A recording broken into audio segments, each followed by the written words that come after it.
Karl Lang, président du Parti de la France, nous délivrera un message de soutien, un message politique et bien sûr un message national. Merci mesdames et messieurs de me recevoir parmi vous. Merci à Alain Escada de me permettre de dire quelques mots. Nous avons avec Alain Escada mené l'an dernier la bataille des élections législatives pour relayer ce que vient de dire Olivier Wyssa très justement. Nous savons ce qu'il en est, nous sommes lucides, nous connaissons la réalité du système tel qu'il existe. Nous savons que cette démocratie est une démocratie confisquée, nous savons que cette démocratie est une démocratie d'apparence, nous savons que le système médiatique contrôle tout, décide de tout. Nous savons que les dés sont pipés. Nous savons tout cela. Nous savons aussi, depuis la Révolution française, que les institutions qui ont été mises en place sont des institutions qui n'ont cessé finalement, lorsqu'on observe historiquement les choses, de participer à la destruction de la France, en commençant par la destruction de l'âme de la France. Et lorsque le pape Léon XIII, dont parlait Olivier Wyssa tout à l'heure, en 1892, écrit cette lettre encyclique par laquelle il appelle les catholiques français à se rallier d'une certaine manière aux institutions de la République, eh bien, il émet tout de même une réserve, monsieur l'abbé. Il émet une réserve et il dit les institutions sont une chose, mais la législation, les législations en sont une autre. Et donc, si vous êtes catholique et français, eh bien, vous pouvez vivre au sein de ces institutions républicaines, mais vous devez vous battre politiquement contre les lois qui sont contraires à l'intérêt national. Voilà pourquoi nous pouvons être catholiques et français. Et voilà pourquoi, comme le disait justement Olivier Wyssa, malgré tout ce que nous savons des réalités des choses, nous avons le devoir de nous engager et de défendre nos convictions et nos valeurs. Et l'idéal national, notre conception de la France entière, de la France totale, pas de la France réduite à la République, mais de la France historique, celle de nos parents, celle de nos ancêtres. L'histoire de France, en effet, ne débute pas en 1789 ni en 1792 avec la création de la République. On peut même dire que la France a été façonnée, construite au cours des siècles par nos rois et que c'est l'alliance entre le trône et l'autel qui a permis la création de la France, qui a créé ce patrimoine qui est le nôtre. Voilà pourquoi, mesdames et messieurs, je suis heureux d'être parmi vous. Moi, je suis un militant politique. J'ai consacré ma vie au combat politique. J'ai toujours estimé qu'il fallait nous opposer avec toute la force de nos convictions et de nos croyances au procédé de destruction de l'âme de la France, de destruction de l'identité française. Hier encore, à nouveau, un tueur islamiste a donc franco-marocain, délinquant connu, fiché S, connu des services de police, vient à nouveau de tuer des Français. 3 morts et plusieurs blessés. À nouveau, au nom de l'islam révolutionnaire et politique que ces gens-là portent. Et nous allons entendre dans les jours et les semaines qui suivent de très beaux discours de commémoration, en particulier envers ce lieutenant-colonel Beltrame qui a fait le sacrifice de sa vie pour sauver une femme otage. Nous allons entendre le président de la République, le Premier ministre et tant d'autres rendre hommage à cet homme et à cet officier que nous honorons nous aussi. Mais ce que nous attendons des dirigeants politiques, c'est autre chose que les commémorations, autre chose que les discours bien-pensants et patriotes lors de la mort des soldats français.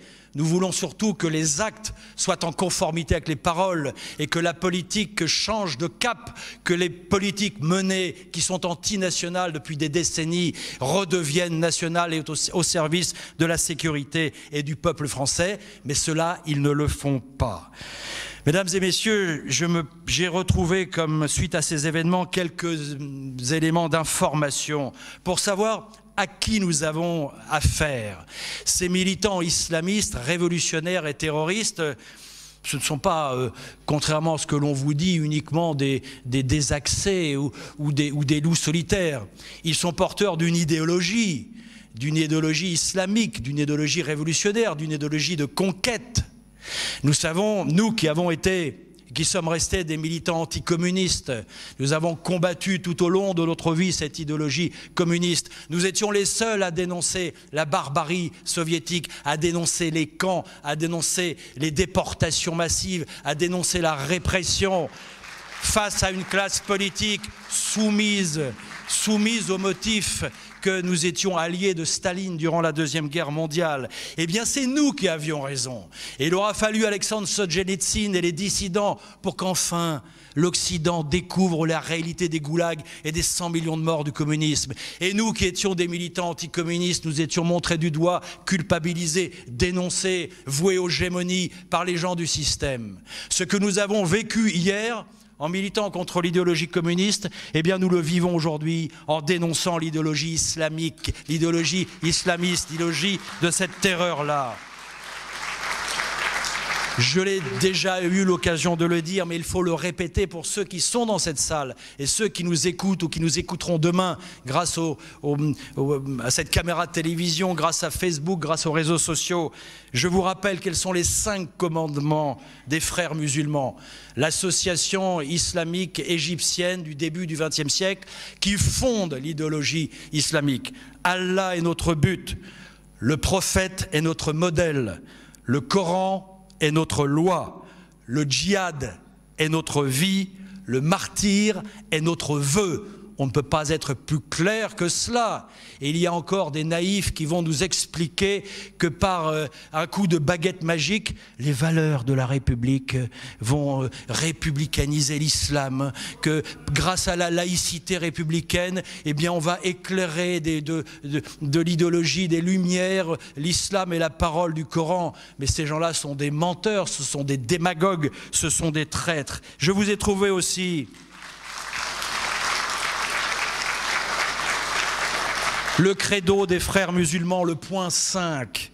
Je crois que le drapeau de l'islam doit dominer l'humanité et que le devoir de tout musulman consiste à éduquer le monde selon les règles de l'islam. Je m'engage à lutter tant que je vivrai pour réaliser cette mission et à lui sacrifier tout ce que je possède. Point 6. Je crois que tous les musulmans ne forment qu'une seule nation unie par la foi islamique. Déclaration de M. Ali Belhadj, cofondateur algérien du Front islamique du salut. Si une foi ou une croyance n'est pas arrosée par le sang, elle ne pousse pas, elle ne vit pas. C'est en additionnant massacre et charniers que la foi se propage. Donc voilà à qui nous avons affaire. Il faut bien en être conscient. Et si le peuple français et les peuples d'Europe et du monde ne se mobilisent pas, ne se redressent pas, ne se lèvent pas pour s'opposer à cette idéologie-là, eh bien, cette idéologie-là s'imposera à nos sociétés décadentes. J'ai lu cette semaine, comme vous tous, l'appel de 100 intellectuels qui ont participé à la rédaction d'un texte contre le séparatisme islamiste. C'est passé dans le journal Le Figaro. 100 intellectuels français pour écrire ce texte. J'ai sélectionné 2 phrases de ce texte. La première phrase est la suivante.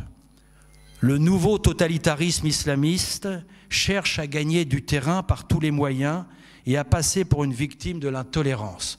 Quelle découverte! Quelle surprise!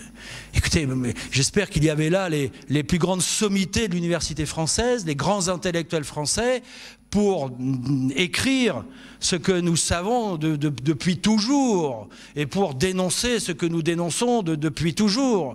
Tout ceci est d'une naïveté déconcertante, mais il y a plus grave que la naïveté de ce texte ou l'insuffisance de ce texte. Et l'autre phrase que j'ai sélectionnée est la suivante, et cela permettra aussi de relayer probablement ce qu'a dit l'abbé Beauvais ce matin. Depuis longtemps, l'unité du pays a été fondée sur l'indifférence à l'égard des particularismes pouvant être cause de conflits. Comment ne pas voir que la laïcité protège aussi les religions minoritaires? Alors, mesdames et messieurs, si l'unité nationale, l'unité française, l'identité française a été fondée sur l'indifférence à l'égard des particularismes, eh bien à ce moment-là, il faut que je relise mes cours d'histoire de France.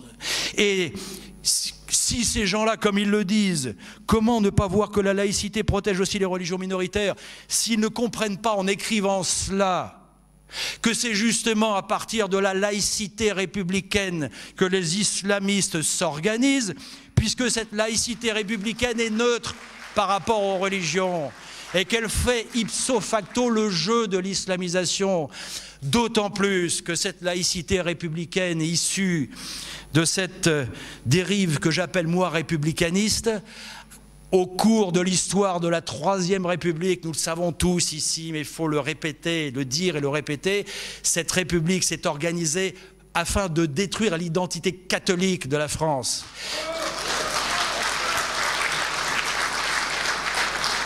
Face à l'Église, c'est l'identité de combat. Face à l'islam, c'est l'identité et la laïcité de collaboration. C'est cela la réalité.